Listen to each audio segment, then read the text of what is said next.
Across the dry African savanna, one of the continent's strongest animals is facing an enemy too small to fight. This adult Cape buffalo can defend itself from lions and survive brutal heat. But today, strength is not enough. Hundreds of blood-feeding ticks are attached around its ears, beneath its horns, across its neck, and deep inside the folds of its skin. Flies circle its eyes and nostrils, making every moment worse. The buffalo shakes its head again and again. Its ears snap through the air. Its breathing is heavy. It wants relief. But the worst areas are also the places it cannot reach by itself. The buffalo begins with the simplest defense. It shakes its massive head, flicks both ears, and swings its tail against its body. Dust rises around its hooves, but the ticks remain attached. It tries to scratch its belly with a rear hoof. The movement is awkward, and the hoof cannot reach the deep folds where parasites are hiding. Next, the buffalo presses its neck and shoulders against a rough tree trunk. It rubs harder and harder, scraping its dusty skin across the bark. A few loose parasites may fall away, but most remain protected around the ears, horn bases, and wrinkles of the neck. Finally, the buffalo drops onto the ground and rolls through the dust. For a moment, its body disappears inside a brown cloud. But when it rises, the irritation continues. Exhausted, the buffalo turns toward a shallow river. Something beneath the surface is already noticing its approach. The buffalo steps into the river. Cool water closes around its hooves and washes away dry mud. At first, the water appears almost empty. Then a few small fish emerge from the aquatic grass. They circle the buffalo's legs. As the animal walks deeper, more fish begin to follow. The first fish press their mouths against the muddy skin, searching for tiny parasites and loose material. More fish arrive from both sides of the channel. Within minutes, dozens become hundreds.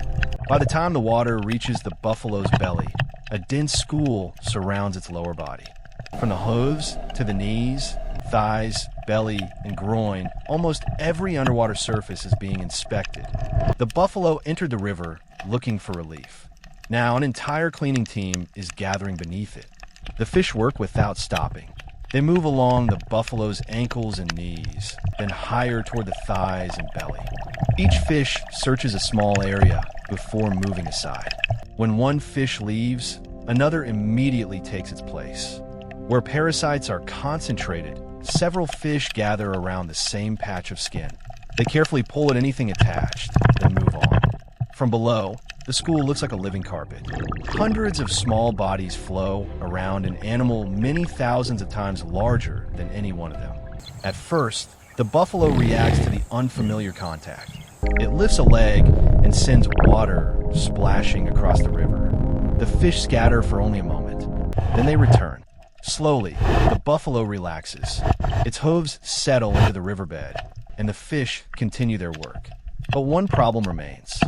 The fish can only reach the body below the water. The ears, horns, neck, and shoulders are still covered with ticks. Then, small shapes appear in the sky. A red-billed oxpecker circles the buffalo's head and lands on one horn. The bird studies the skin below, then hops toward the horn base, where swollen ticks are packed between thick wrinkles. Its narrow bill is made for precise work. The oxpecker probes between folds of skin, grips one tick, pulls it free, and swallows it. A moment later, it steps toward the next parasite. More oxpeckers arrive. Some land on the shoulders and back. Others move toward the neck and ears, where the infestation is heaviest. One bird carefully reaches into a deep ear fold. The buffalo flicks the ear in surprise, forcing the bird to spread its wings for balance. But the buffalo does not chase it away. It becomes still again and allows the bird to continue. The oxpeckers move rapidly from one patch to another. Their small bodies reach places the buffalo could never touch. Above the water, the birds remove ticks. Below the water, the fish continue cleaning. Two completely different species are now working on the same animal. The river has become a natural cleaning station. Fish crowd around the buffalo's belly, thighs, knees, and hooves. Oxpeckers search the ears, horn bases, neck, shoulders, and back. Each species has its own area. One oxpecker pulls a swollen tick from the shoulder, swallows it, and searches for another. Beneath the surface, several fish gather around a deep fold under the belly. The buffalo's behavior begins to change. Its head no longer swings from side to side. Its ears stop twitching so violently. The muscles around its eyes soften. Its breathing becomes slower. For the first time in hours, the animal stands almost completely still. The birds continue searching for isolated ticks. The fish spread farther apart as the richest feeding areas disappear. The difference is easy to see. The ear folds are much cleaner. The skin around the horn bases is no longer hidden beneath dense feathers. The buffalo's eyes slowly close halfway. The constant irritation has finally begun to fade. As the cleaning slows, some fish return to the plants along the riverbank. A few oxpeckers continue their final inspection, while others rest on the buffalo's back. Then the buffalo begins to move. It walks toward the shore, lifting its heavy legs through the water. The remaining fish follow briefly before turning back into the river. Two oxpeckers stay on its shoulders as it climbs onto the muddy bank. The buffalo's movements are calm. It no longer shakes its head repeatedly. Its ears move normally, responding to the savanna rather than constant irritation. Soon, it returns to its herd and begins to graze. For the fish, the parasites and loose material provided a valuable meal. For the oxpeckers, the ticks were a familiar source of food. And for the buffalo, these small cleaners reduced a burden that strength alone could not remove.